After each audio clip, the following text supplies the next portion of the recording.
Good morning বন্ধুরা, তোমরা সবাই কেমন আছো? আশা করছি ভালো আছো, সুস্থ আছো। আমি উঠে পড়েছি, উঠে রান্নাবান্না বসিয়ে দিয়েছি। মেয়ে তো ঘুমাচ্ছে, এখন বাজে হচ্ছে 6টা।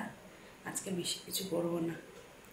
তো বাড়িতে একটা দুঃখের খবর হয়েছে, সেই জন্য রান্নাবান্নার দিকে মন ইচ্ছা করছে না করতে। তো বাপের বাড়ি থেকে কালকে চলে এসেছি, এসে তো রান্নাবান্না কোনো রকম করলাম। আজকেও রান্না করতে হবে, খেতে হবে, সবই করতে হবে, কিন্তু আর ইচ্ছা করছে না, কিন্তু তবুও করছি। তো রান্না বসিয়ে দিয়েছি। এই দেখো রান্না হচ্ছে। আর দেখো এখানে কী রান্না হচ্ছে। এটা হচ্ছে মেয়ের গরম জল করেছি, আর এখানে হচ্ছে ডিমের ঝোল, অমলেট কারি বলো, কি অমলেটের ঝোল। এই হচ্ছে রান্না আজকে। আর মেয়ের জন্য তরকারি করবো, তো কেটে রেখেছি। চলো তাহলে দেখতে থাকো, আর কমেন্ট করো অবশ্যই কেমন লাগছে না লাগছে, সঙ্গে থেকো। চলো তাহলে পরে আসছি। এই দেখো বন্ধুরা, এখানে মেয়ের জন্য সবজি কেটে রেখেছি। তো দেখো আজকে তো মাছ পাইনি, এত সকালে মাছও আসে না। তা ভালো মাছকে একটু ঠান্ডা ঠান্ডা ওয়েদার আছে, ডিম খাইয়ে দেবো, ডিম সিদ্ধ। আর এখানে সবজির ঝোল, এখানে গাজর, পেঁপে, আলু কেটে নিয়েছি। আর কিছু ঘরে সবজি ছিল না।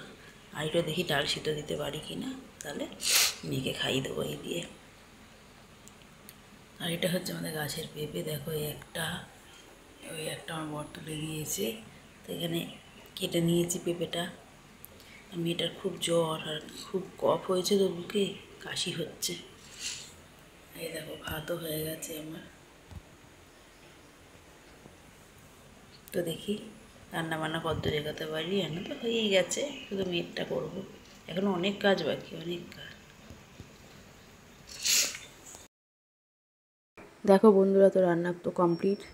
তো আমাদের রান্নাটা কমপ্লিট, মেয়ের রান্নাটা এখনও শুরু করিনি। তো দেখো এখানে ডিমের অমলেটের যে তরকারিটা, সেই তরকারিটা হয়ে গেছে। তো আর বাদ বাকি কাজগুলো করে নিয়ে চলো। তো এখন ওর বাবা তো চলে গেছে, যাওয়ার পর আমি এখন জামা কাপড় যেগুলো ছিল ভেজা, সেগুলো মেলে দিয়েছিলাম ঘরেই। সেগুলো বেশিরভাগ ঘরেই মেলে দিই। আর ঘরটা আমাদের এতই গরম যে ঘরটা মানে যা মেলি সেটা শুকিয়ে পারলে আমরাও পুরো শুকিয়ে যাই, মা আর মেয়ে।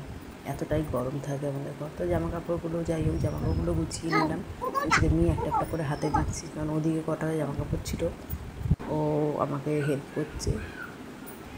তো দেখো জামাকাপড়গুলো গোছানো হয়ে গেছে। এবার বিছানাটা ভাবছি যে তাতে করে গুছিয়ে নিই, দুধওয়ালা আসবে, দুধ নিতে হবে। তো সব বিছানার উপর যা যা আছে সেগুলো সব নামিয়ে নিলাম। আর জানো তো, বিছানাপত্র না পরিষ্কার থাকলে ভালো লাগে না, অন্তত বিছানাটা সবসময় পরিষ্কার করে থাকে। আর আমি দুদিন পর পর চাদর মানে পাল্টে নিই। সেখানে আমার এখানে যেহেতু বাপের বাড়ি গেছিলাম, সেই জন্য অনেকটা লেট হয়ে গেছে। দেখো এখানে বিছানা আমার গোছানো হয়ে গেছে, মামাম এখানে খেলছে। তো মামাকে একটু মুখটা ধুয়ে দিয়েছি, ধুয়ে এবার বসিয়ে দিয়েছি। এবার ওকে খাইয়ে দেবো। আর এরপর বাসন মাজা বাকি, ঘর মোজা বাকি, অনেক কাজ আছে। তো মামাম বসে বসে খেলছে। তো আমি একটু ঘরটা ঝাড় দিয়ে নিই, দুবেলা কাকু এখনও আসেনি, যে আসার আগে ঘরটা ঝেড়ে নিই। তো রান্নাঘরটা ওদিকে আমার ঝাড়া হয়ে গেছে। ঝেড়ে এবার এই শোয়ার ঘরটা, ওই ঘরটা ভালো করে আমি ঝেড়ে নিচ্ছি। আর আজকে খাটের তলাটা একটুখানি পরিষ্কার করে ভাবছি।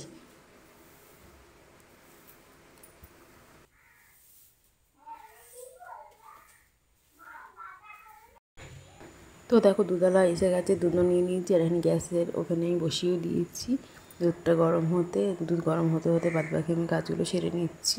তার এখানে মেয়েকে আমি খাওয়াবো, সেই জন্য মেয়ের খাবারটা তো হয়েই গেছে। এখানে শুধু বাকি ভাতটা, তো প্রেশার কুকারে ভাতটা বসিয়ে দিয়েছিলাম কথা বলতে বলতে। আর দেখো এখানে মামামের খাবারও রেডি হয়ে গেছে। সকালে হচ্ছে যে দুধ বিস্কুট খাইয়ে দেবো, তো দুধটা গরম হয়ে গেলেই ওকে খাইয়ে দেবো। তো চান ঠান হয়ে গেছে, এখন বাজে হচ্ছে 11:30 মতো, পুরোপুরি 11:30 বাজেনি। তো মেয়ে এখন ঘুমাচ্ছে। সব কাজ বাজ থেকে চলে এসেছি স্নান করে, এবার পুজোটা দিয়ে নেবো। তো দেখো ঘর দুয়ারও মোছা হয়ে গেছে। তো মামামও ঘুমাচ্ছে দেখো। আর চলো তোমাদের সাথে শেয়ার করছি রান্নাঘরটা কীভাবে পরিষ্কার করেছি। এই দেখো রান্নাঘর ধোয়া মুছে সব জায়গার জিনিস জায়গাতে রেখে, আর এই যে জলের বোতলগুলো দেখছো, ওগুলো পরিষ্কার করতে হবে একদিন, খুব ময়লা পড়ে গেছে। তো চলো বাকি কাজগুলো করে নিই।